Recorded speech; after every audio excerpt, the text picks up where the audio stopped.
For another episode of Code Club. In today's live stream recording, we are going to recreate this visualization that I found on the Washington Post website. As you are logging in, if you're joining us for the live stream, please be sure to leave a comment to tell us where you're joining from. I am always delighted to see people joining from all parts of the world, usually very far from the United States and rarely from the United States, actually. So if you are in the US, by all means, let me know. But I'm always just really delighted to see people from around the world joining in. It also tells me that the software is working.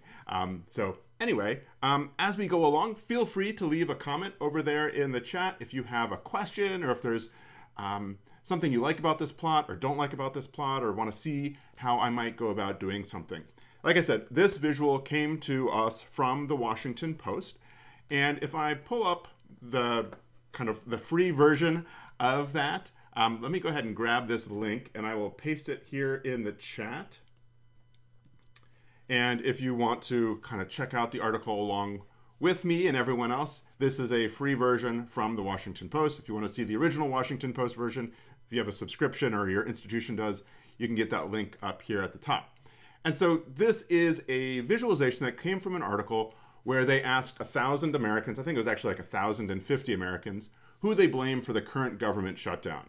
And so here in the US, the big news item is that since October 1st, currently it's October 22nd as I'm recording this, the government has been shut down.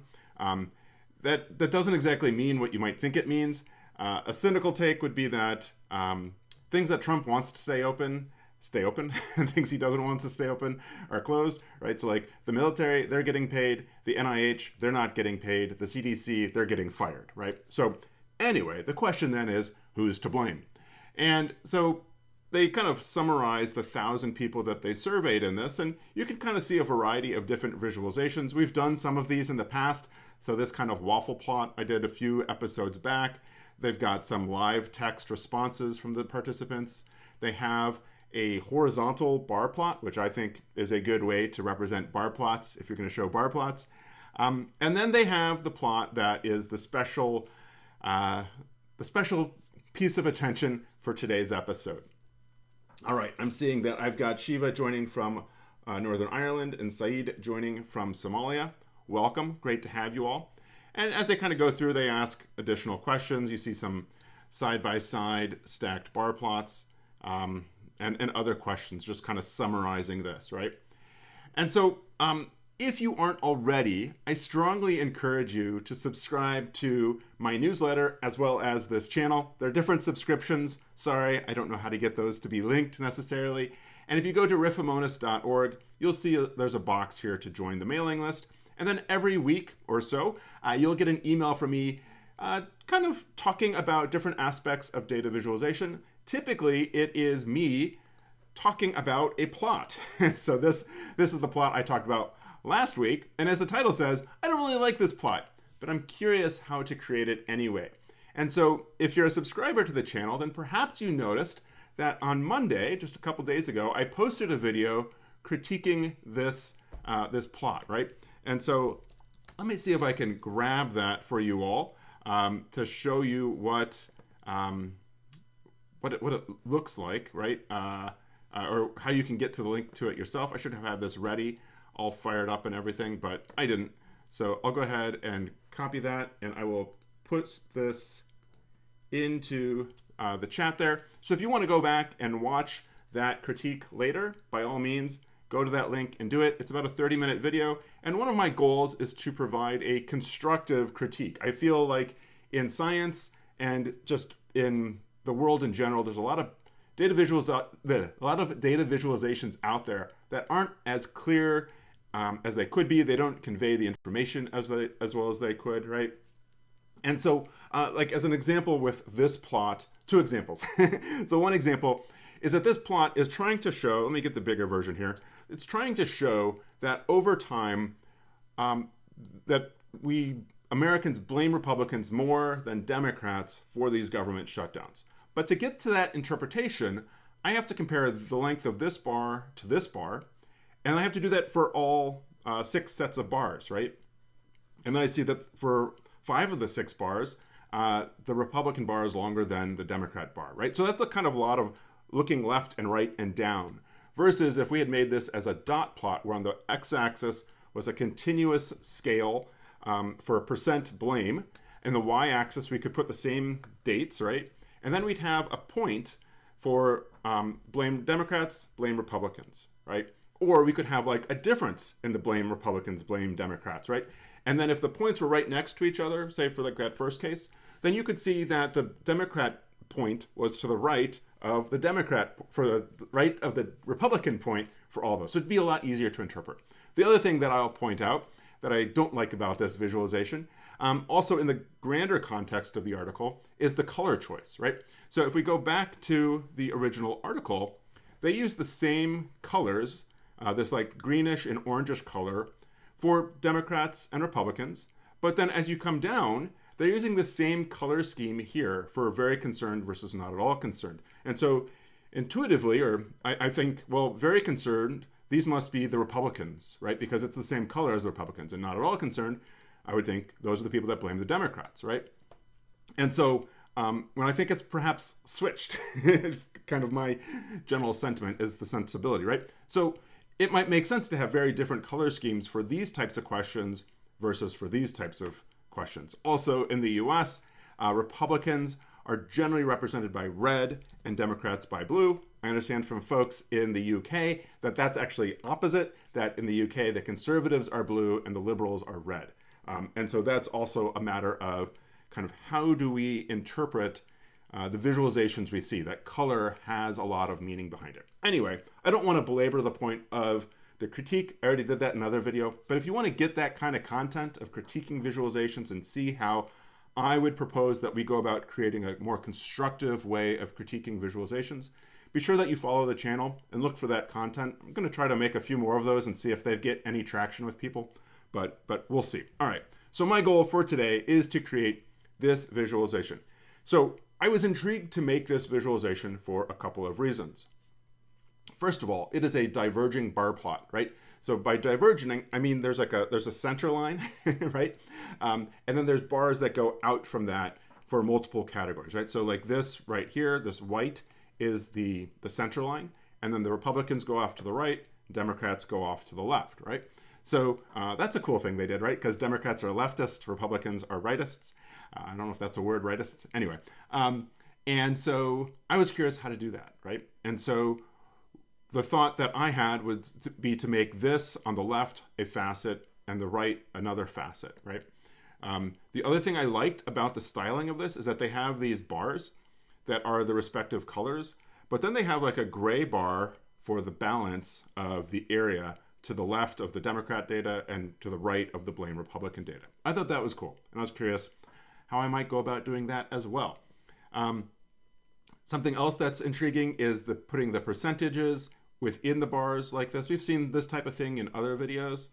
And the other thing that's interesting are these titles, right? So the left facet has the title blamed Democrats, the right blamed Republicans. And so the blamed Democrats is right justified on the facet, and the blamed Republicans is left justified on the facet. And so I was curious to see how we could get that justification to work. The other thing that I'm going to do is to use VS Code, Visual Studio Code. In past episodes, I've used RStudio a lot. I've used Positron. Last week, I used VS Code here, but using the R built-in package. That is not what I normally do. Normally, I use a terminal within VS Code, and I'm just more comfortable with that. And so as you watched last week's live stream, you may have noticed I got a little bit frustrated with that R VS Code package. So I'm going to show you how I normally use it, and you can decide what you think of that. So let me go ahead and open up my terminal, which I have here on the right. I've got my text editor on the left, and let me show you what this looks like, and I'll just kind of recalibrate the size of things. And so hopefully that's big enough for everybody to see. And like I said, we now have our untitled on the left and our terminal on the right. And so what I will do is actually, I'm going to close this again. And I'm going to do open up the Explorer, and then I'm going to do open folder. And on my desktop, I put a shutdown blame directory. And so that now is going to open me into this directory, shutdown blame, as my working directory. And then you can see the plot opening up behind me, right, with that shutdown blame. And if I open up the terminal, you'll see that my directory now is in the shutdown blame directory. All right. So again, feel free to holler with any questions that you might have along the way. And to get going in R, again, I'm in the shutdown blame directory. I can type R, and this will launch R for me. You can see that I'm using R version 4.5.1, the great square root, and that we've got this PNG over here on to the left. I'm going to go ahead and close that, and then I'm going to go ahead and create a new file that I will call shutdown_blame.r. And VS Code knows that that is a R script based on the extension that I gave it. And so we are ready to go about recreating that visualization here in VS Code. So again, as always, I can do library, and you'll see that it pops up a lot of stuff that I don't need. So I'll do library tidyverse, and I can do command enter here, like you can in VS Code, like you can in Positron or RStudio, to then load the library for the tidyverse. All right.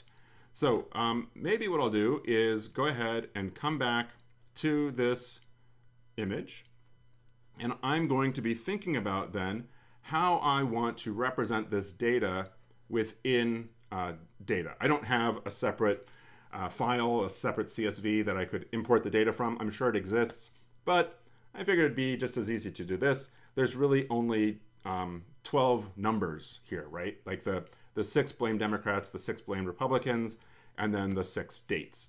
We'll also have additional numbers for the balance, right, where it's kind of grayed out. So let's come in here, and I'll make a tribble. And so tribble is a function that allows you to make a tibble, a data frame. Comes to us from one of the packages within the tidyverse. Pretty sure it's from the, I want to say the tibble package within the tidyverse.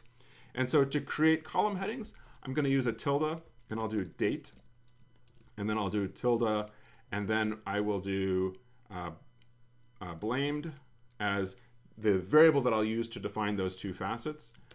And then I will put party for which party is getting blamed within each of those facets. Hopefully that makes sense. And then we'll do percentage, and that will be the percentage represented by each of those bars, right? All right. So now what we'll do under date is that we have October 25th, 2025. So we'll do OCT 2025. And I'm going to put in a number of these. I'll put all of them in. Sept 2023, Jan 2019. That needs to be in quotes.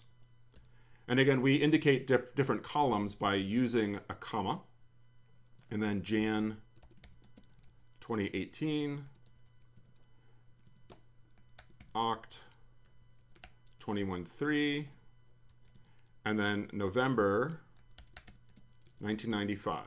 All right. And so we've got those dates in there, right? And so then there's going to be, for each date, there's going to be 4 pieces of information, right? There's going to be the who's blamed, right? So Republicans, Democrats, and then the party, which will be either of the parties or the blank, right? So I'm going to actually copy each of these 4 times and kind of build out this data frame. I find one of the underappreciated skills in programming is, first of all, typing, and second of all, copying and pasting using the keyboard. So anyway, so blamed, we'll do Democrats, and that'll get populated down, right? Because then the party is going to be Democrats, and then we'll also have, I'll put none, okay? And I will then copy these for each of the dates, right? And let's see. Just bear with me as I do this here. And I think I only put January 2018 in there once. So I need to put that in there 4 times too. And so triple transposed.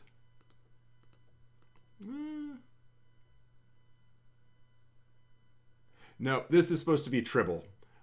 There's a tibble. Oh, you're saying that a tribble is a transposed tibble. Yes. In a tibble, you would define these as vectors. So it's like date equals, and then C in parentheses, all the dates. Yep. So a tribble is a transposed version of a tibble, or the tibble function. But they will output the same type of thing, assuming that you put it in the same way. All right. So then, let's see, January 2018, October, November. All right. And then we also have these Democrats none. And again, this is the left panel and the gray rectangle, right? All right. And then on the right, we're going to have Republicans and Republicans. And then let me go ahead and copy that down while I'm doing it. All right, that was fast. And then we'll do the same thing, except none being blamed. And so we'll insert that here. Great. And so now we have the 3 columns, the date, the blamed, and the party. So again, the date is going to get mapped to the y-axis aesthetic. Blamed will be used for faceting, for making the 2 panels. The party then will be used to define the fill color for those bars. And then finally, we need the percentage. Oops, and I think I deleted something. And so it's going to go 30, 40, 29. So 30, 40, 29, and then 28, 29, 24. 28,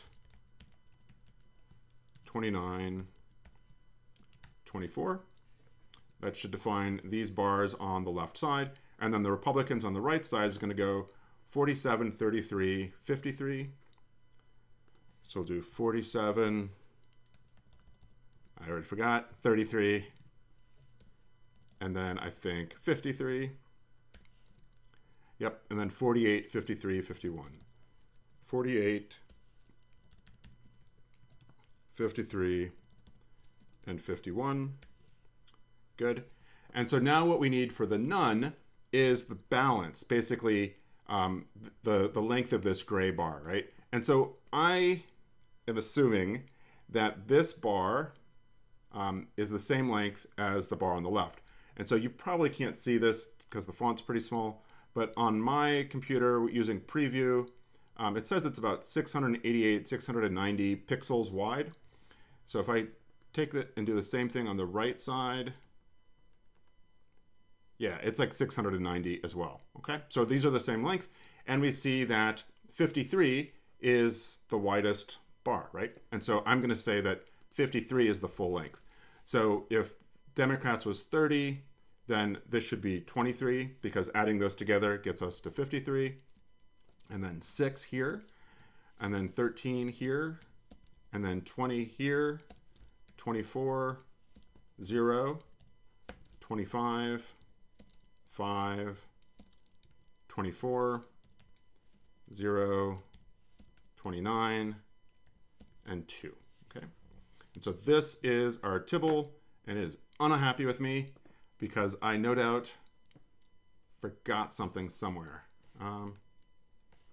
Yes, rerunning it isn't going to get a different answer.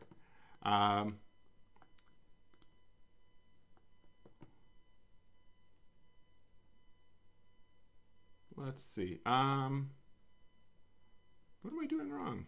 1, 2, 3, 4. Sometimes I have like the wrong number of columns. 1, 2, 3, 4. This is getting us off to a bad start. So I wonder if I forgot a comma in here. If you see it, let me know.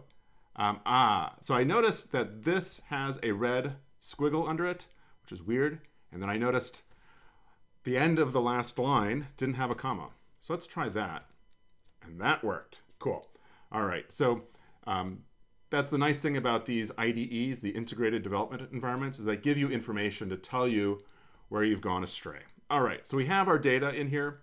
This squiggle under Tribble is telling me that it's spelled wrong, which is annoying because It makes me think, I don't know, it makes me think that I spelled it wrong, which is certainly something I might do, but that's not the case. And so I can then pipe this into ggplot. And so we'll do AES for our aesthetics. Again, on the x-axis, we're going to put the percentage. On the y, we're going to put the date. On the fill, we're going to put the party. And then we are going to do geom_call. And let's see what that looks like. So this opens up a separate quartz window that's outside of RStudio. And so what you can see is that we've got Democrats in red on the right, none in green in the middle, and then Republicans in blue on the left, right? And so this isn't faceted yet. It's all the data together. And what we see is that the data probably adds up to 106 because we have 53 and 53. But sure enough, we want to facet this. But you should note, if you haven't seen this before, that geom_call by default creates a stacked bar plot. But because I put the continuous variable on the x-axis, it's a stacked bar plot that's laying horizontally like we want it to look, okay? So let's go ahead then and facet this. We'll do facet, let's do wrap, and we'll do tilde, and we'll do blame. And so we're gonna create two facets, one for blamed Democrats and one for blamed Republicans. And it's upset with me. Oh, because I put blame instead of blamed. All right. And so I pop this window open. And so now we can see our two facets, right? And so what's cool is that because of just the words I picked to represent the parties, that we actually got things in the right order. Yeah. And so with the stacked bar plot, it seems to put the last thing alphabetically first, right, on the bottom, and then the first thing alphabetically last. Does that make sense? So we have none, and then Democrat, and then we have Republican, and none, right? So the N comes before the R, so that goes to the right. The D in Democrat comes before the N in none, so it goes to the right. And so we have, amazingly, gotten the right order of our two parties. And then also we see, again, because it's done alphabetically, the factor Democrat is to the right of the factor Republicans in terms of who's getting blamed, right? Very good. And I think there might be a little bit of a lag in the chat and in the video. So hopefully that's not too distracting, but I do appreciate you all having seen my typo for getting that comma there and defining the tribble. All right, so this looks good. Now we want to move on to the next step. And so what should we do next? Why don't we go ahead and save it out to a PNG file that will be the same aspect ratio of the original file, okay? And so to do that, I'm gonna hide my face for a minute, and I'm going to open up a new terminal by hitting that plus sign. And I can do file, and then I can do shutdown blame original.png. And this tells me that it's 1700 by 808 pixels wide. And so then if I come back to my R console here, I can, or let's put this here in our text editor. So I want it to be 6 inches wide. So I'm gonna do 6 divided by 1700 times 808. That'll get me 2.85. I'll copy that. We can then do ggsave, and I'll do shutdown blame.png. I'll do width equals 6, height equals that. I don't really need that many significant digits, but hey, I copied, pasted, it worked. And note that it is going to create this as a PNG file because it's smart enough to see the file extension I put on the file as a PNG. And so now if I come back to my Finder and open up those two PNGs, I can then, let's shrink these down a little bit. And then you can see how they compare. Why not using pixels instead of inch? So the the output of the file function puts it out in pixels. That's actually an interesting question. Can I do pixels? So if I do $GG save, units. So there's a PX. Is that the same thing as pixels? So the text here gets a little bit wonky. Let's see. That's a good question. Let me go ahead and copy this. I've always done it in inches, but let's try it with the dimensions it gives. So it has 1700 by 808. So we'll do, get my cursor right, 1700 by 808. Yep, and I'm still in my help, so got to quit out of that. All right. And, I have to tell it the unit, right? So then I have to do, let's see, what? I want unit equals px. And if I open that, then that works. Wonderful. Thank you for that question. Thanks, Saeed and Randall, Mark. And so I'll leave it like that for this episode. I typically put it into dimensions because I'm generally going to be showing my plots in like a manuscript or in a slide deck, and I want to know how big the image is going to be, right? I typically think in terms of inches, right? So I'm going to do pixels here because I have something I'm modeling after, right? Where I know this thing from the Washington Post is 1700 pixels wide, right? But if I'm going into a manuscript, again, we've got like an 8.5 by 11 sheet of paper, and so the maximum width of my figure might be like, say, 6.5 inches if you take off like an inch for those margins, right? And so normally when I'm making figures, I'm thinking in terms of, going onto a printed piece of paper, not like this, right? And so GGSave is very flexible, as we saw. You can give it any type of unit or dimension you want. That, I guess, is why I normally do inches, right? By default, it does use the unit of inch, right? So I'll go ahead and put that in here, like that. But good question, and that is why I love doing these live streams, because you all ask great questions that I don't think about because I just get into my flow of doing things. All right, so let's make these a little bit bigger so we can see them more clearly. And again, my task is to recreate the version from the Washington Post as best as I can, all right? And so maybe the next thing that we will do is let's take on the color, okay? And that way then I can feel comfortable getting rid of the party, getting rid of the legend, right?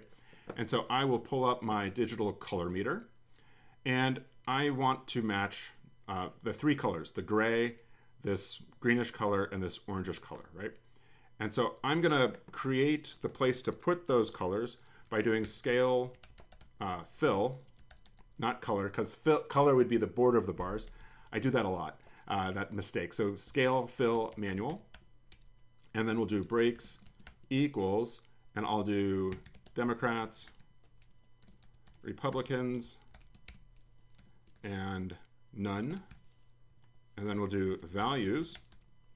And so now I want to get the color of the Democrats. And so we'll use the digital color meter, copy the hex code, plop that in, and you'll see this little square opens up with the color that's the same color. Now we want to get that orangish color for the Republicans. Paste that in. Again, now we get that swatch. And now we want the gray color. And that is F5, F5, F5. Oh, I guess I forgot to copy. Come back. All right, too many windows. Copy that. Come back in here. Plop that in. Render it. And now you can see that I did something wrong. Hey, oh, I pasted it wrong again. I don't know why. F5, F5, F5 was that gray color. For some reason, my copying and pasting wasn't working. I don't know why. Who knows? But it's easy enough to get in. And so now we can see that we have the same gray that they have. Great. I'm going to go ahead and get rid of that legend. And I can do that in geom call, or I can do it in theme. Let's go ahead and do it in geom call. I think last week I did it in theme. I like to do things just to kind of mix things up. So we'll do show legend equals false. That gets rid of that legend on the right side. And cool. Now let's get rid of the background so we can have the white background like they had. And we'll now break into the theme function to do that. And we'll do panel.grid equals element blank. This will remove the background grid lines. And what did I do? Yeah, so what we saw last week is that I get eager running things very quickly. And if I run ggsave before this has finished running, it then complains. So I just have to be a little bit more patient, right? And so now we see that the grid lines are gone. Let's go ahead and get rid of the background. And this will do panel.background equals element blank. Trying to be patient. We now have that nice white background. One thing that maybe I should go back and do is if I leave in the background, I can see that it's got a gray border all the way around, and that's extra padding that ggplot is adding to all of the plots. And so I want to get rid of that because they have really nice tight edges on theirs. And so to do that, I can add, I'll do this down here after scale fill manual. I'll do chord Cartesian, and we'll do expand equals false. And expand equals false will remove that expansion, that kind of padding. And then I'll also do clip equals off. I don't have a need for that at this point, but what clip equals on does is if data falls outside of the panel, it doesn't show it. But if clip equals off is on, if the data falls outside of the panel, it will still show it. Usually, I want clip off and expand false, if you've watched any number of these videos. So I'll go ahead and do that now. And so now you can see that we no longer have that border around our bars. But let's go ahead and put this back on where we are turning off the background. And so now we have that nice white background like they do without any expansion around the bars. Cool, yeah? All right, so let's turn, I guess I'm gonna go ahead and leave the strips the way they are because we're gonna wanna play with these titles. But let's go ahead and think about our X and Y axis titles, text, and ticks. So the title would be like the date or the percentage. The text is the numbers on the x-axis or these dates on the y-axis. And the ticks are these little bars that indicate where the number applies on the bar. So we can control all that in theme. And so we'll do axis.ticks equals element blank. So neither the x nor the y-axis had the ticks. And so now we see those ticks are gone. We want to get rid of the titles from both axes. So we'll do axis.title equals element blank. So those go away. And we want to get rid of the x-axis text. So we'll go ahead and do axis.text.x to specify the x-axis as element blank. Yep, I hit the wrong thing. And so that goes away now, okay? So hopefully you can see the makings of the plot here. So let's see, Mark says, I think PX is for using R Markdown to save HTML, maybe a better option.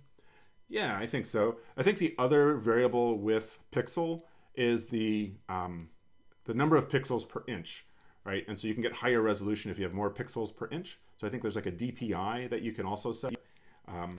And so, yeah, I don't know, for whatever reason, I like thinking in kind of like more of the physical world of like, again, like, you know, like this sheet of paper is 8.5 by 11 inches versus how many pixels that is at a certain resolution of pixels, right?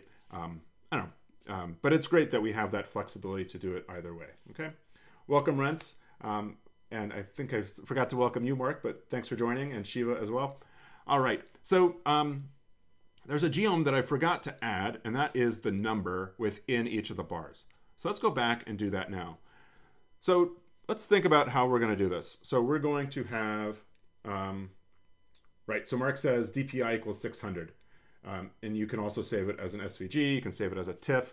So actually, that's a good point. When I save it for papers, like when I submit to a journal, the journals I submit to typically want a TIFF, and they want like a high resolution TIFF image. And so you can certainly save from ggSave as a TIFF as well.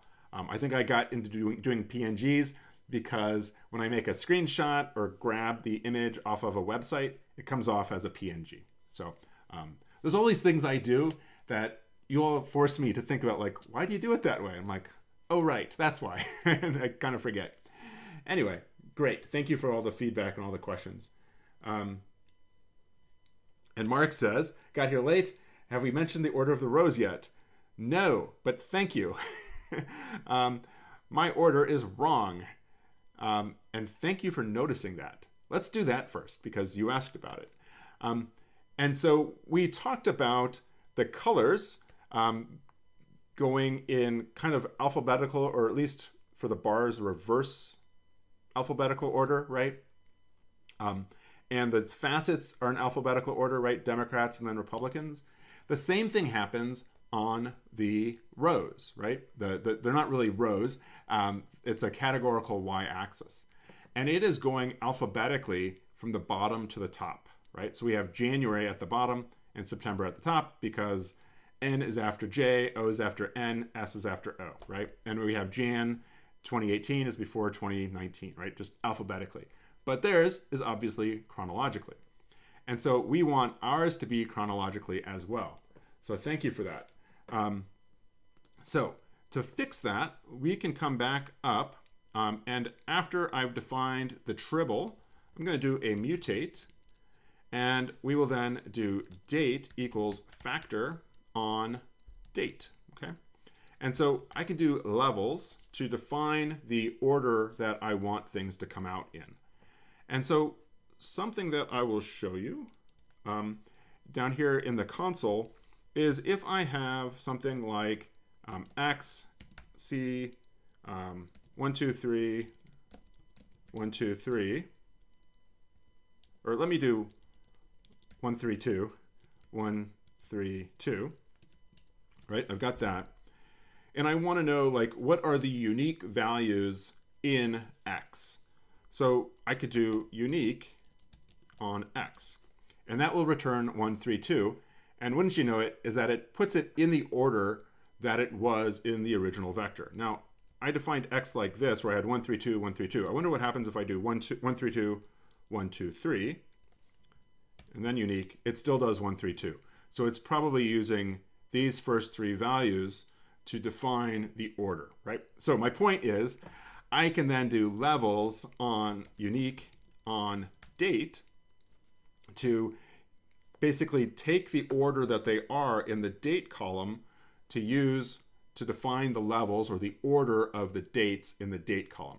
Now the hiccup on this might be that we've got the reverse order of what we want, but maybe it will work because actually we want the last date. Well, no, I think it's going to be wrong, so we'll see. And I forgot to pipe it into ggplot. And so now what we see is that they're chronological, but they're in the opposite order, right? So at the top is November 1995, and the bottom is October 2025. And that's because the first date, right, the first level is going to be October 2025, because that was the first date defined in my tribble. So to flip it, I can use the rev function, right?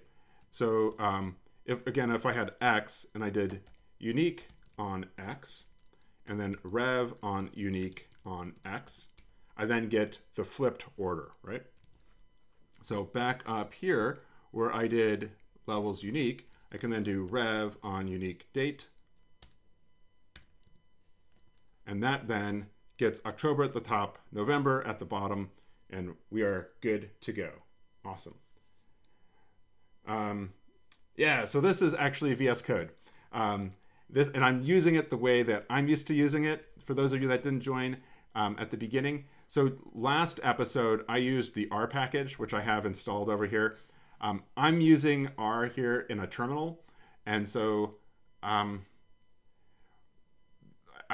this is the way I normally use it. The difference that I'm noticing between this versus using the R package within VS Code is that with the R package, it is trying to give me more of the arguments. And so you may have remembered, I think last week, like I would start typing something and then it would try to just automatically put in the name of the first argument, which wasn't what I wanted. Or maybe it'd be putting in date or data or something like that. And it was kind of annoying. Whereas this, again, is much more comfortable to me. The problem that I find with this still is like if I've got a long pipeline like this and I very quickly do Command Enter on both commands, it freaks out because at some point in here, I've inserted ggsafe, right? And so it's like, I don't know what to do with that. So if I take my time, let that run, then everything works rather nicely to get this, okay? So I suspect there's some type of argument that I could, or some setting I could use to, not send a function over to the terminal until the existing function is completed running, but I'll look into that later. But anyway, great. Thanks for these questions and these comments. All right, so we got the order right. Thank you very much for that question. And also there is a linting package. So the question, I think you're asking about like that pop-up of the variable being a linting package with the R package. I think it's because it's aware of the variables in the session, whereas the way I'm doing it here isn't so aware of the variables in the session, right? Actually, here I don't have any variables defined at all, but it doesn't seem to be as aware as R is. Whereas I think I do have a linter here, and so like the squiggles under ggplot is because, and ggsave is because it's not in the spell check directory, but line 51 actually has a squiggle under it. And if I had to guess, it's getting flagged by the linter because the linter doesn't want there to be commented out code. And so if I hover over this, you'll see the linter comment, and this actually is coming from the lint-r package, says remove commented code, right? And so, I don't know, I like having the linter because it forces me to have more nicely written code. I'm going to leave that in there for people down the road if they want to see the two different ways to write the same ggsave statement. So, okay. All right, let's go back to getting those numbers. And so we're going to want to insert the numbers, and let's go ahead and try it with geom text and see what we get. So we'll do geom_text, and we are going to want to add a label argument. So I'll do label equals %. And so there we go with our percentages. And we should see a couple things, right? So what we see, just kind of taking this in for a minute, is that the labels are being plotted at the X position, right? So for example, the none category under blame Republicans was 0. And so the 0 is getting plotted at 0, 53 at 53, 6 at 6, 23 at 23, 30 at 30, right? And so on the right side, for the Republicans, that number actually is in the correct place, right? Whereas the number here, like this 23, corresponds to the length of the gray bar and the 13 to the length of the gray bar.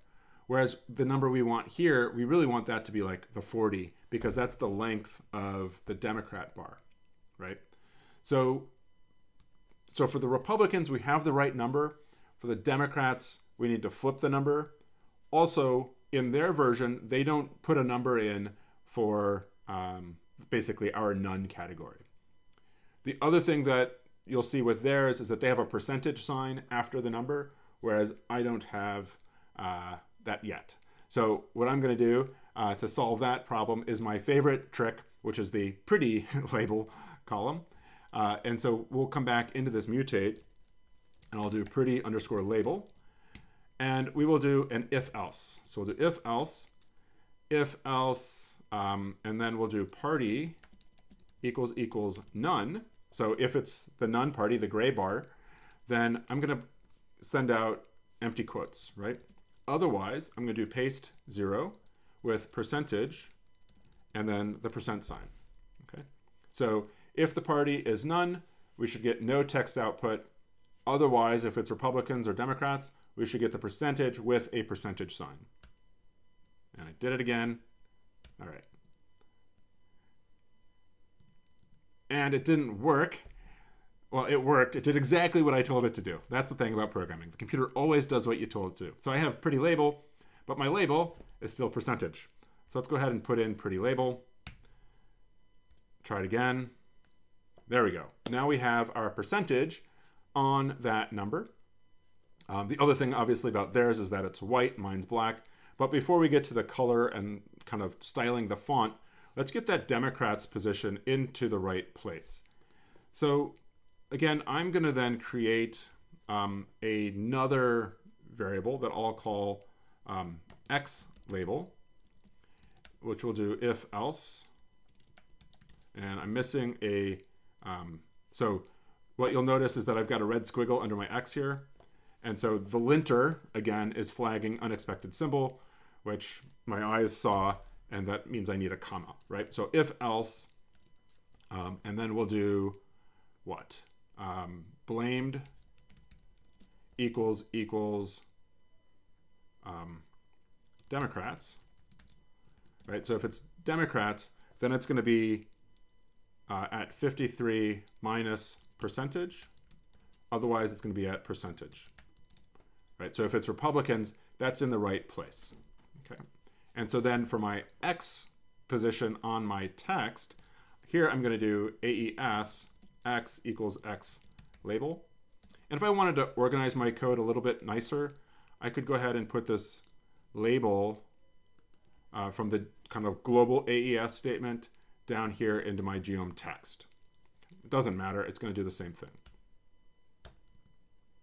And so now what I get is my,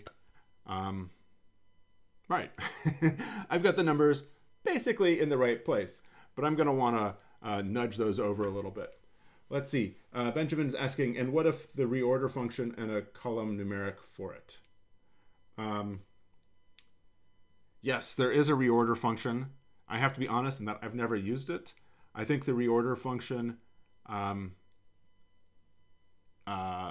is basically doing the same type of thing, right? There are many ways, as you'll learn, and you'll learn from watching me, is there's many ways to do the same thing. And we generally fall into kind of doing things a certain way, kind of just like our own personal approach to doing things. I try to be a minimalist as much as possible, right? So like factor comes from base R, and I think the reorder function, if I had to guess, let's look at the help here.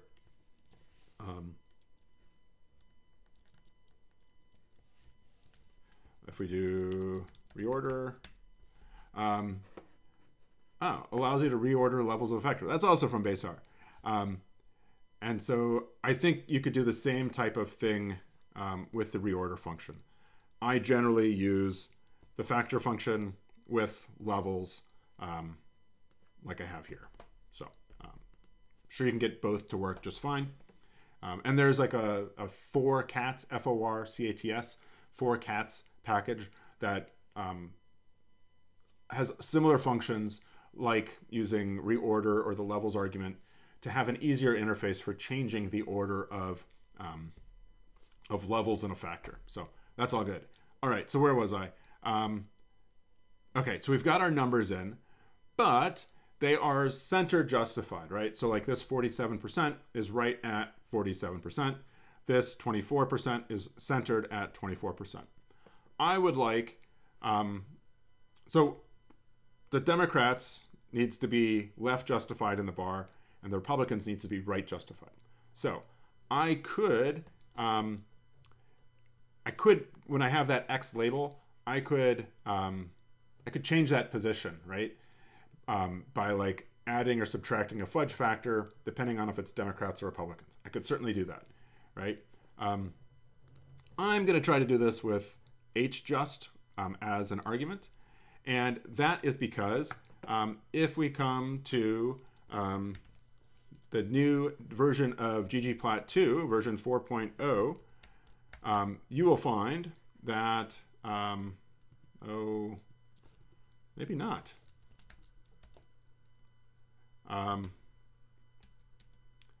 I thought within,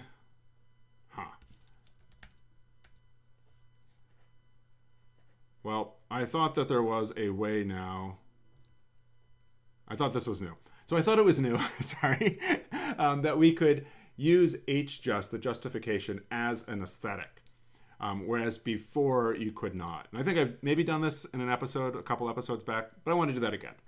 So what I'm going to do then is make a new column that I'll call HJust label. Again, we'll do another if else, and we'll say blamed equals Democrats. So if it's blamed Democrats, then we want it to be left justified. That would be like a 0. Otherwise, we want it to be right justified. And so then this HJust label, I could then bring down to my geom text and then do HJust equals HJust label, right? Previously, before this release of ggplot2, and I'm sure it's in that README. I'll put this README in here in case anybody wants to see it for themselves. Would be that I would have to define my data frame, basically like everything here up, as a separate data object. So like say D or data or something like that. And then down here, I'd have to do like data $HJust label. Okay. So now when I do this, and HJust label. Oh no. This then needs to be within the AES. Yes. So now we have those inside. So again, like what I had said was that previously I would have to do something like data $HJust label, and I would have to define everything from like there up, or I guess here up, lines 1 through 35 as a variable data. And then I could pass that vector to HJust to get whether it should be left or right justified. But now with version 4 of ggplot2, it recognizes HJust as an aesthetic. And so I can then pass in the HJust label. And I still have the data $sign here. All right, there we go. And so like I had shown, we now have those on the inside. And so geom bar, fill, geom text, vjust. Yeah, so like that's, so I wonder if, I'm going to hold off on that, Mark. Actually, I think what you're saying is that instead of this,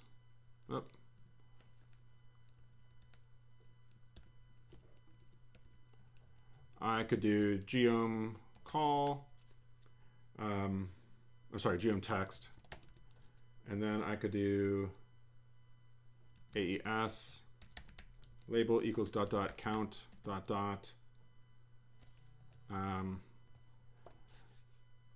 So I think that works for a bar plot where you are applying a statistic to add the values up. I don't know what n should be. Let's try it. So if I do that, I think I'm going to get, so let's see, after stat.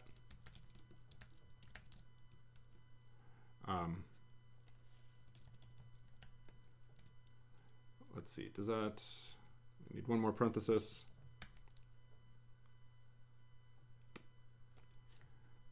Yeah, I think it's N.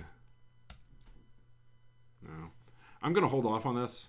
I think what Mark is getting at is something from somewhere in the documentation where you can use a statistic element or statistic function to place the label.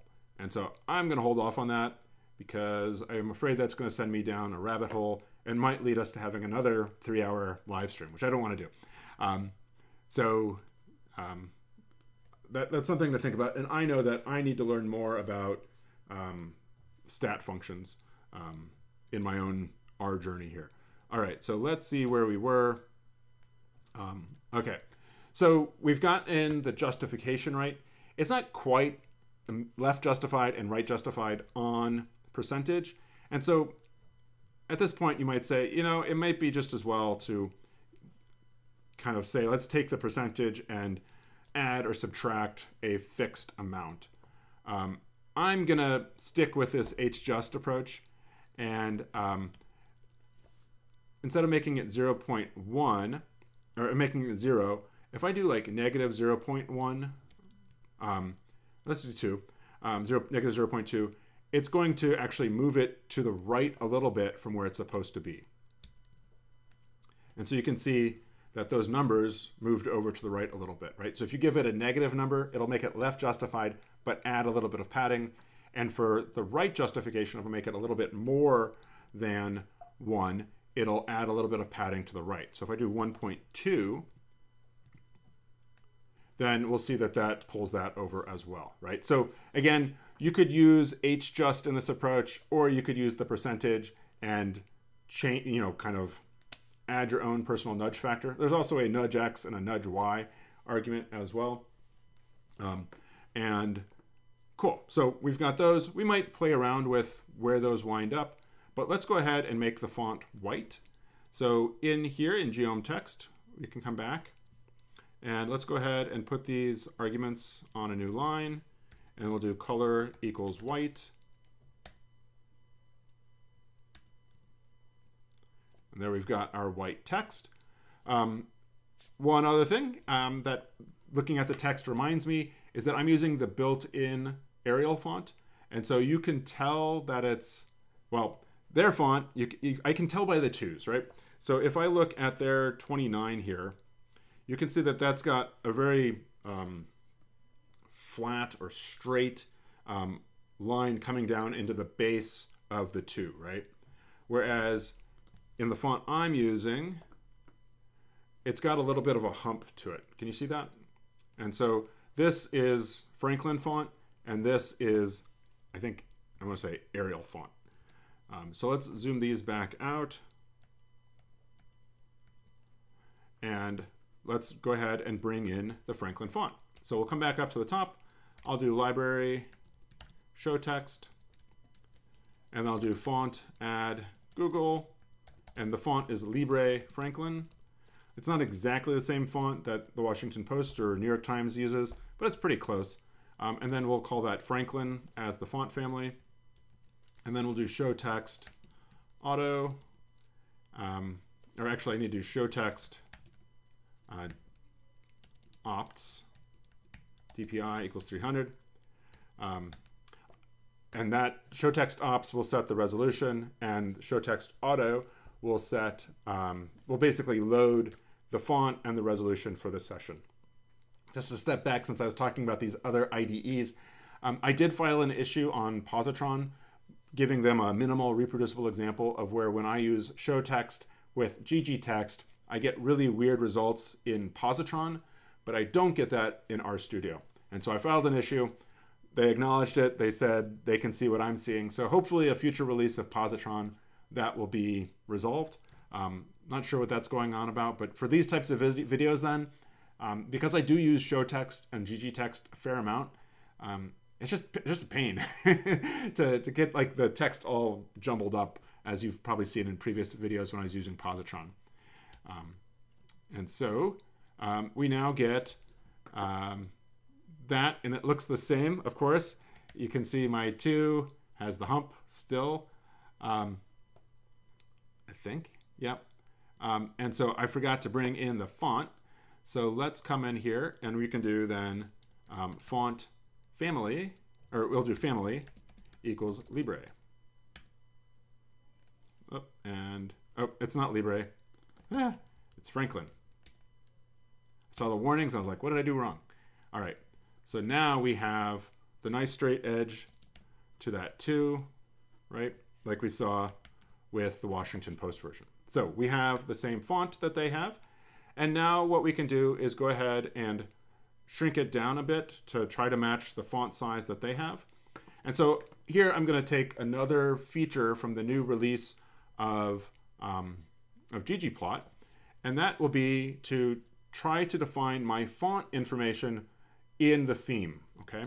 So normally, like for theme, that we've got these text elements, right? Like these titles over here, these actually are still in the Arial font. Again, look at the twos. And the Democrat Republicans are still in that font. And when I add the titles and captions, it'll still be in the default Arial. And so what I can do then down here would be like text, element text, family equals Franklin. And this then will get the Franklin font to be added in my theme, right? So now you can see like this 2 in the 2019 has that straight edge coming down in. I'm sure there's a technical term for you font nerds out there, but I don't know. If there's a technical name for that, let me know. Put it down below in the comments. All right, so like I said, that now applies the Franklin family to everything, right? So what I'd like to do is to define it for my plotting text, my geoms, down here as well, so they can have all that information together. And so then I can do geom, which is a new argument to theme, and element geom, which again is a new function to ggplot2. I can then do family equals Franklin. And then if I remove this family equals Franklin from here, now what we see is that we still have the same font, and it's getting defined down here in the geom argument with element geom. And then I can also do like font size equals, let's do 9. And then that shrinks that font down nicely. And I'm doing that within the theme function. I like this actually for a couple reasons. So first of all, it allows me to change these things in my theme function, right? Like it annoys me in a way that to change the appearance of these numbers, I would have to do that up in geom text. And I get it because you can map data to the font family or to the font size, but that's not what I'm doing here, right? I'm using the same font size, the same font family across the entire figure, right? So having it down here in the theme cognitively, it makes sense to me, right? The other thing then, as I'm like changing those elements, I often have to go back and forth through dozens of lines of code, and that just gets annoying. So having them together is nice. Also, I like working with font size in points, and the default in geom text is not in points. So I would frequently do something like size equals 9, size.unit equals pt, right? So I have to type all this instead of font size equals 9, right? And so being able to do that down in the geom is pretty nice. I think I could, let's see if we can do the color also. So I'm going to go ahead and take that out. And down here then I could do color equals white. And that works too, right? So this stuff that doesn't change, I can put down here in the geom, element geom, right? And there's like a priority order to what it uses. So if I put up here like color equals party, the question then is like, is it going to be white, or is the text going to be the same color as the fill? Let's see. Yeah, so that's hideous. It picks its own color, right? And so what's in the AES statement overrides what's in the geom element geom, okay? Does that make sense? Like this value is overruling this value down here, right? And so you can see that the text I have is not white, right? It's like it's their default color scheme, right? So I'm going to go ahead and remove that because that's not what I want. But I would encourage you to play around with this element geom function and where we can use it in your code. Cool. Let's see. You can use a glog bulk ops for ggplot this file to save Franklin text. I do not know. I am not familiar with that. So I will have to dig into that later to learn more and perhaps come back to this in the future. I do find that I'm using the same font over and over, and that's mainly because I'm making a lot of plots from like the Washington Post and New York Times, and they tend to use the same sans serif font. They use Franklin a lot. And so I guess if I were always using the same font, it might be nice to be able to go ahead and make it might be nice to be able to kind of predefine that. And so I'm getting distracted as I'm talking because I noticed something here that if I look between my blame Democrat and my none bar, it's putting white. So that is actually going to be, that's interesting, right? So if we think about why it's doing that, it's because it's doing color equals white here. And it's inserting color equals white into geom call as well, right? So it's, if you give color to geom call, as we saw with when I put, what was it? Party equals, or color equals party, or color equals blame, or whatever. We got the border. Here, it's actually using that color equals white to put a border around my bars. So I'm going to go ahead and pull that out. And so that's, again, interesting to think about how this tool is working. And I'll put that back up here with my geom text. And now when I run this and then zoom in, I no longer see that white divider between the gray and the green.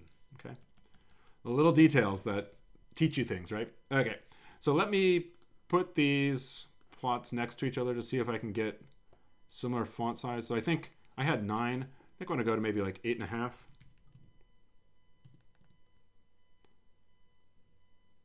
think that's pretty good size. It still seems a little bit big. Maybe I'll take it to 8. Nope, that's 80. That's wrong. That looks pretty decent. Again, the fonts aren't identical, but they're pretty similar. Okay, so we'll roll with that. Okay, and since we're playing with fonts, why don't we go ahead and adjust the size of the y-axis text. And so we saw that with axis text X, we could change the X-axis text. We want to do axis text Y equals element text. And here then let's do size, and let's do 8. And put those next to each other. And I think that is still, the top is mine. Top is the original, the bottom is mine. And so it's still too big. So if we go to like 7.5. Oh, sorry. Changing the wrong thing. Down here, it should be, let's do 7.5. And I think that's pretty good. So let's roll with that. And so, yeah, okay. And we're going to change like the aspect ratio of things here as we go along. Let's go ahead and play with those facets. So a couple things need to happen with the facets. Actually, before I do that, something that I'm reminded of is that in the default theme for ggplot2 is theme gray, and it turns the text gray. So let's go ahead and make color equals black. And so you can't, it's hard to see, but it is a darker color now. It's that black color to match, I think, better theirs. All right. Yeah, is call heights distorting the font size? That is possible. We will see, because we're going to add the titles and stuff, and so we might be fiddling with the font sizes here in a bit. So let's go ahead and for now, before we get to the title and caption, let's look at the facet titles. And so what I want to do, I'm not sure if I can do, because I want blamed Democrats to be right justified and blamed Republicans to be left justified. And we can't always what's called vectorize the justification on a theme element, right? So if I come in here and do, it's called strip.text, and I do element text, and then I do hjust equals, and again, I want it to be right justified and left justified. So we get a warning message. We saw this in last week's episode. It said vectorized input to element text is not officially supported. Results may be unexpected or may change in future versions. We saw that last time, but it did what we wanted to do, right? And so here we get weird results, right? We get the same text duplicated, once with left justification, once with right justification. That is not what we want, right? So I think what we're going to do is go ahead and insert our own text using annotate.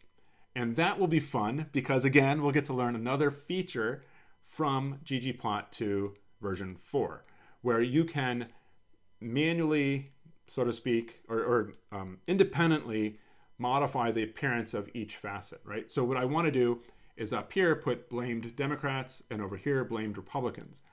And so to do that pre-version 4, what I would have to do is make a tibble that has a column called blamed, and then I would say what the label was for the Democrats blamed and the Republicans blamed, and then the X and the Y position and the horizontal justification for both of those, right? So that just gets a little bit tedious. I mean, it's not horrible, it's the way we did it, but now we can control each panel separately when adding an annotation with the annotate function. So that's what we're going to do.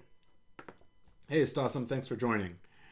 All right, so we'll come in here and we'll then do annotate, and let's do X equals 53, and then Y equals, and so this is 1, 2, 3, 4, 5, 6, and I'm going to say this is like 7. So the Y equals 7, label equals, and it's all caps, right? Blamed Democrats. Is there punctuation? No punctuation. Okay. And then we'll do hjust. Oh, that's not capitalized. Hjust equals 1. Okay. So, and we need to add the geom. So geom equals text. Okay. And so it's still complaining, but we'll get rid of that eventually. And so now what we see is that we've got blamed Democrats showing up kind of under the strip. And I want it to be above the strip. So, and it's actually expanding the y-axis limit. And so what I need to do is constrain the y-axis limit first here. So back up here with chord Cartesian, I can do ylim equals c, and let's do like 0.5 to 7.5. And so that will define the height of the panel. And so actually I don't want 7.5, I want 6.5. Because again, this is 1, this is 6, the top edge of that we can think is 0.5, and then that 7.5.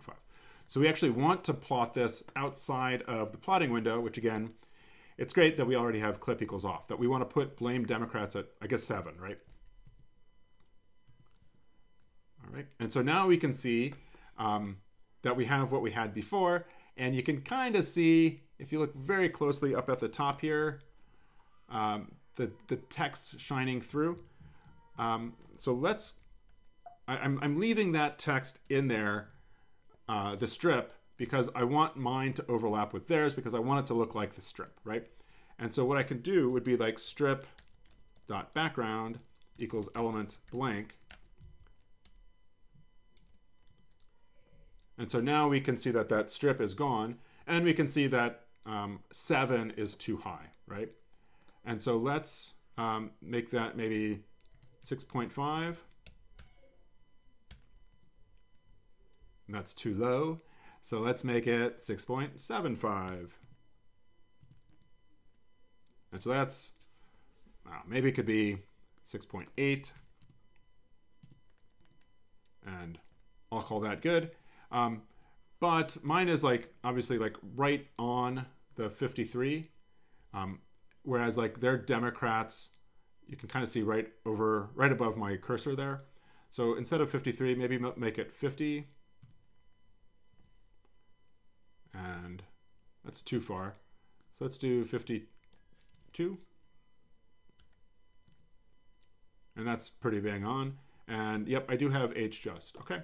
So we can also make the font bold. So we can do font face equals bold. And so that's bolded, right?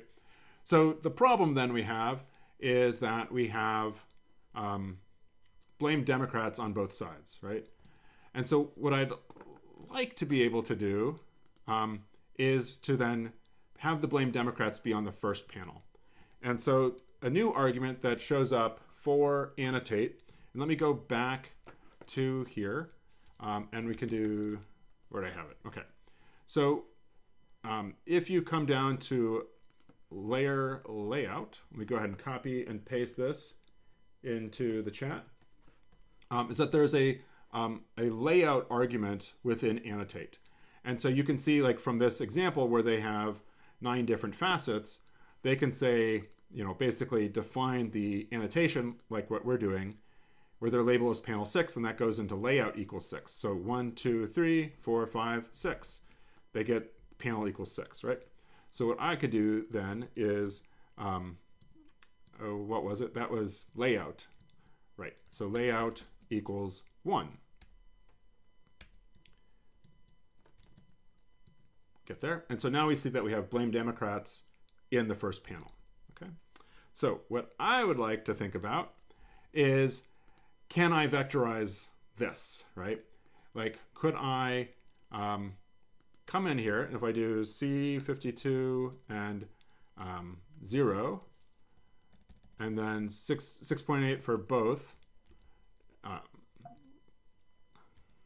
and make a vector here, blame Democrats and blamed Republicans, right?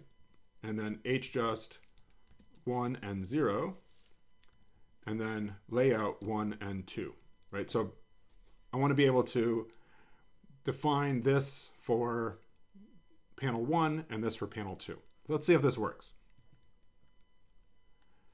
And so this is complaining. Aesthetics must either be length 1 or the same as the data 4. Fix the following mappings, label, and HJust. So it doesn't like this, right? And so I think what I need to do instead is make 2 annotate functions. So that's cool. Let's go ahead and pull that apart. And it's cool that we can use that layout argument. And so we'll edit this for the Republican side now. And we'll clean this up. And again, this is going to be 0. And this is going to be panel 2. I've got that C there. And then I need to clean this up as well, right? To make X 52. And this is going to be blame Democrats. And then the HJust here is going to be 1. And the layout is going to be 1. Okay. So we've got 2 annotate functions, 1 for blamed Democrats, 1 for blamed Republicans. And there we go. We have the blamed Republicans. I think that can probably move over to the right just a smidge. Maybe it'll go up to say 1. Actually, I came left 1. Let's go right 1. And so then that overlaps. And then what I will do is I will replace this strip text with element blank. Get rid of that. And that went away. I think that went away because my limits weren't high enough. Actually, they went away because my limit wasn't high enough. I'm thinking ahead here. And that's because, so that's there. That looks great. Because we're going to want to put in the title. And I don't think I want, well, let's go ahead and put in the title. That works for now. We might have to play with that limit. We might have to play with the margin on the title. But for now, I think that's good. We've replaced the facet titles, right, with our own using that annotate function. Um, so Mark asks, do you have to give a vector for y? It doesn't matter. I've tried this before in full disclosure, and it doesn't matter. So let me clean this up a bit.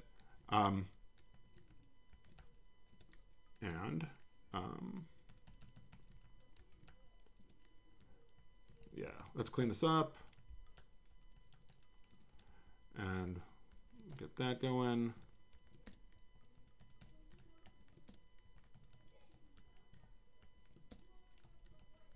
All right, so that's cleaned up.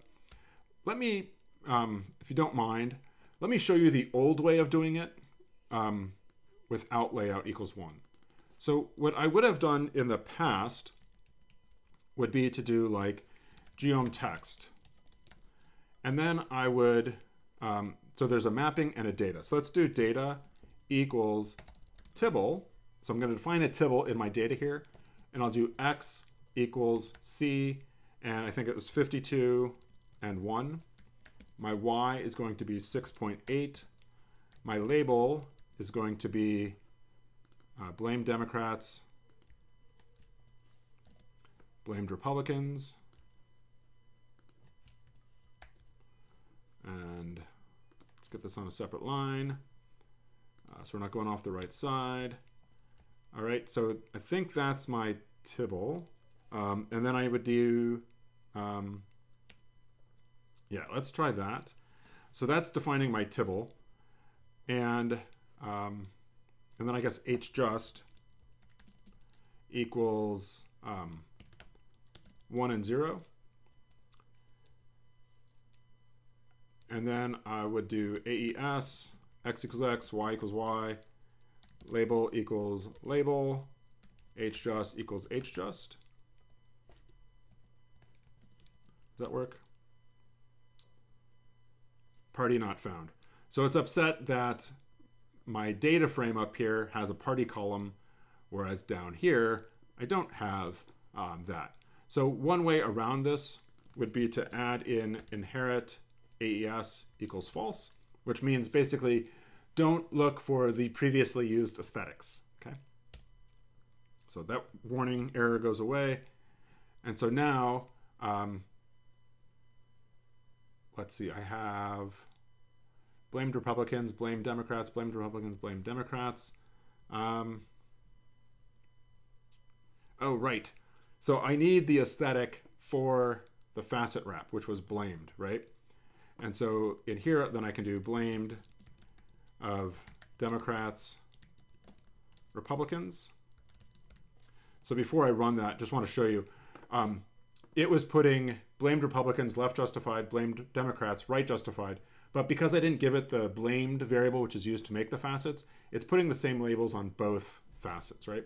But now, because I add the blamed column, it should separate them to the two facets. And so now we get this, right? And I guess the one difference is I don't have bold in here. So why don't I go ahead and do that? I can do font face equals bold. Oh, ran it too fast. All right. So I did this to show you that this code does the same thing as this, right? So it's on you to decide what you prefer, right?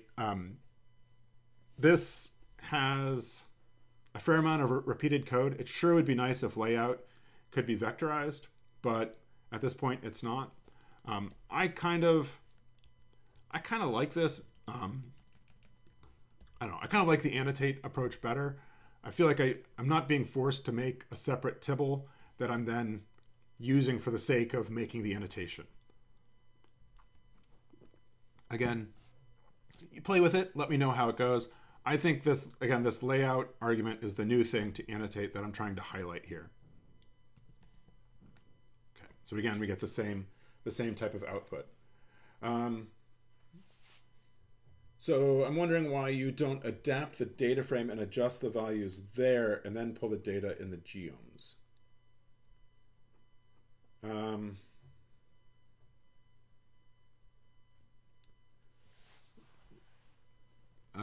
not sure what you mean. I guess perhaps you mean that, like, why don't I have blamed Democrats, blamed Republicans up here as the value for the column? Or why don't I use a mutate to change it? Those are all things I could do. Or I could, kind of like you're saying with, like, I guess back here with, where? I don't know. Back up here with, like, hjust label, those types. I could do, like, these types of things. I think it depends on the context and what I'm trying to do. Here, I don't, I generally like to have simple variable names, right? Like blamed, party, Democrats, Republicans, none, versus like long strings of text. Because if I put blamed in as like all caps, blamed Democrats, blamed Republicans, then if I need that blamed for something else, and maybe I don't want it, I don't know. It just seems like it takes away some of the flexibility. I don't know. So I think it kind of depends on what you're trying to do and how things work. I, as a rule, try to keep variables and variable names as simple as possible. So, still, I would have still had to do this. I still would have had to do this type of thing, because when I make the facet strips at the top, I couldn't left and right justify right justify the left panel and left justify the right panel, right? I still would have had to do some type of annotate, okay? So that wouldn't have saved me anything here. Anyway, it all depends on the context and kind of what code you're comfortable with using. All right, so now we want to add the title and the caption. And so we'll do that with the labs function. So we'll do labs title equals this, and then caption equals this. And we've got quotes and all sorts of stuff in here that's screwing things up. And so you can see things are getting kind of screwed up because we've got all these blue squiggles. We've got red and black text. And so in their title, you'll notice, like for Biden, the Democrats in Congress is in quotes. And I use the same quotes to define the string, right? And so to keep that in there, I can use a backslash before the quote. And so that means actually insert a quote mark, right? And so now everywhere that I have a quote, I want to put in a backslash. And they also put a line break in here. And we'll put a quote, backslash before that one and that one. And you can see as I'm putting in these backslashes, the text that's like green or black is turning to this like, I don't know, maroon color, right? And so we need another one here. You'll see that here, right? Where like that green 1995 will go to maroon, and the Democratic option will also go to maroon. And then we'll do it here. An alternative approach, instead of using those backslashes before the quotes, would be on the outside to put single quotes. But because they had a single quote here for Clinton's administration, we would have had the same problem. So there's always a rub. So now when we run this, we now see that we've got our title and our caption.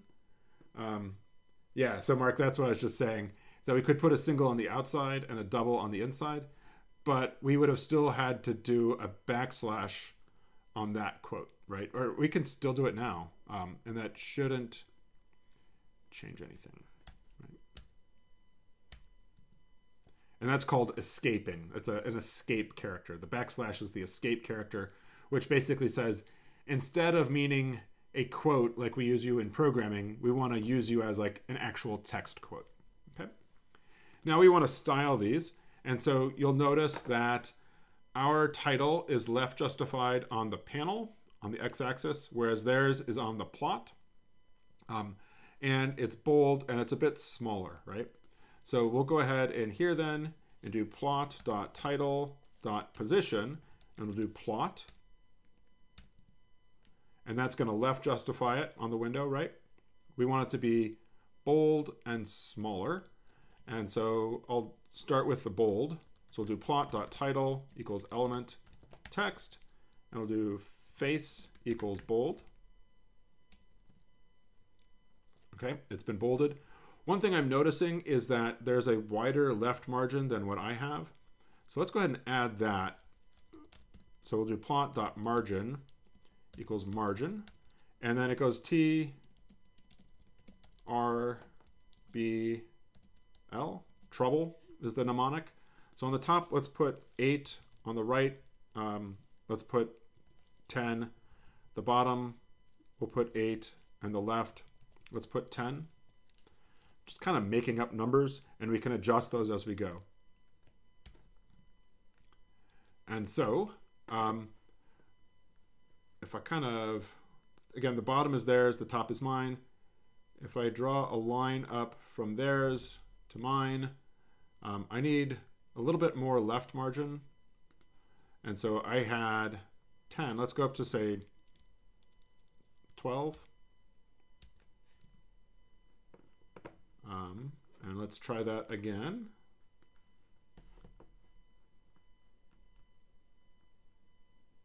And I think that's pretty on. It could maybe go one more unit over. Oh, I changed the right, not the left. Let's go up to 12. All right, that's better. And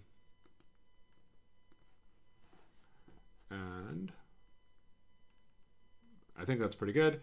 And the top margin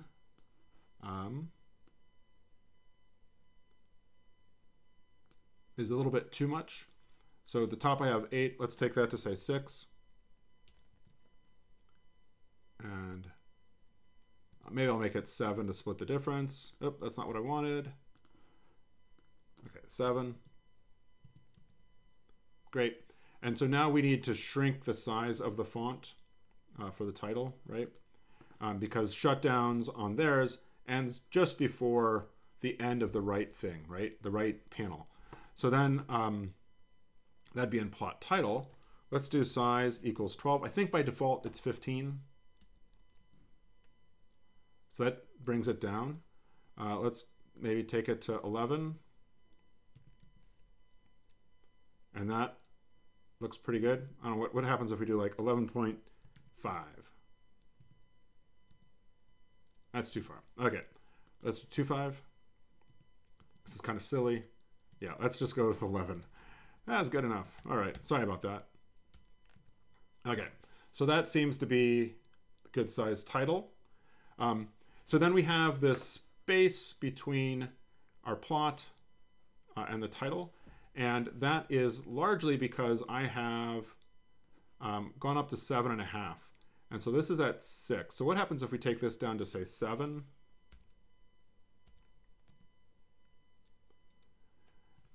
And so that removes some of that spacing, right? And let's see. Theirs is on the left. Mine is on the right. And I think I have too much margin on top. The font is a little bit different, right? And I need to add some space. So let's see, margin top, let's do 6. Okay, I think the top margin is good there. Now we need some extra margin below the title and the caption. So we could do that by adjusting the limits. I would rather do that here. Because I think the title margin is going to be fixed. So when I then add in the caption on the bottom, it's not going to change the margin on the top. But if I change the limit of the y-axis, it's going to get squished a little bit and be kind of weird. So let's do margin equals margin b equals 10. So that brings it down maybe a little bit too far. So let's make that 9. And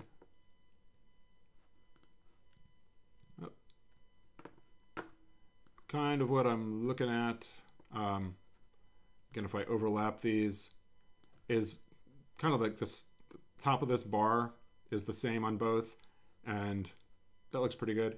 My font might be a little bit bigger than their font, Yeah, mine's a little bit bigger than their font in that annotate. So, oh, I don't have a size here. I think the size it's using is 8. So if I did like size equals 7.5,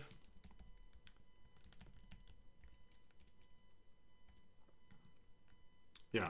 So this is using not unit equals PT, right? So if we really wanted this to be 7.5 point, I could then do size.unit equals PT, and so the right one should be right, and the left one's big, right? And so let's do that. So we'll do size.unit equals PT. So there we go. I think that looks pretty good. Yeah, all right. So now let's check the right side margin. I think ours could come in a little bit. Again, we've got that plot margin here on the right. Let's make that 12. That comes over. I think that lines up pretty nicely. And now we want to take on the caption, the thing at the bottom, right? And so this is multiple lines. So I'm going to use element text box simple to get the wrapping. We know the font needs to be smaller. So let's go ahead and bring in that element text box simple. So we'll do plot dot caption element text box simple. And so that comes to us from ggtext. So I need a comma at the end of the line there. So we'll do library ggtext and run this. And so now we've got our caption at the bottom. Again, it's left justified now on the panel, not the plot. So let's go ahead in here and we'll do plot.caption.position equals plot. And so now that's left justified. And we can see the font is a bit big, right? So let's go ahead and shrink that. We'll do size equals 8 as a starting place. And so that shrinks it down. And so again, I'm looking at kind of where their word wraps are, line wraps are. So mine is on the top, theirs on the bottom. So let's make it a little bit smaller. We have 8. Let's go to 7. And so that was too much because now we've gone up. So let's do 7.5. And so that is pretty good. Maybe it could be like 7.75. Yeah, and so that matches the line wrappings pretty perfectly. We need to add some margin to the top of the caption though. So let's go ahead in here. We'll do margin equals margin T equals 10. And so that, as we see, adds space to the bottom there. And let's kind of line these up. And you can kind of see that mine is on the top, theirs is on the bottom. So we can remove some of the margin that I've added. Let's maybe make it 9.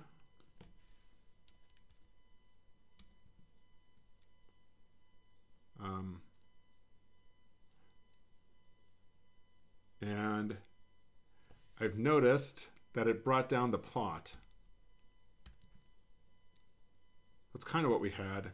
So I think that looks pretty decent. I think what I might do would be to remove a point from above it. Again, this is all, I don't know, kind of pointless, but I'm trying to make it look like a pretty good representation. And then maybe what I could do is make, I don't know. I think it's fine. I'm going to put it back to 10, and I'm going to be happy with that. Because really, who can tell? All right. So now what we have is, I think, a pretty solid recreation of their plot. And I'm happy with that. If I take, mine is on the bottom now and theirs on the top. If I look at this right margin, I could probably add a little bit to the right. I did it again. All right, I think that's good. And yeah, I think that's pretty nice. Because if I do the same thing on the left here, mine is to the left a bit. And if I kind of look at the left edge of that September, I think it matches pretty well with the left edge of their September. I don't know. I think that's pretty good. Yeah. Anyway, I think that's good.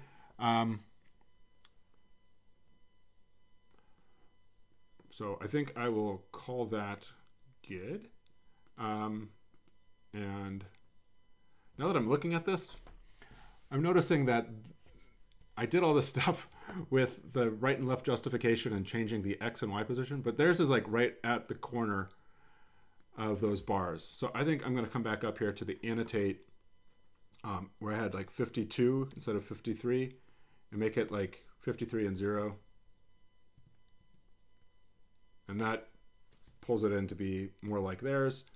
Yeah, so I think that's good. I don't know, let me know if that looks right.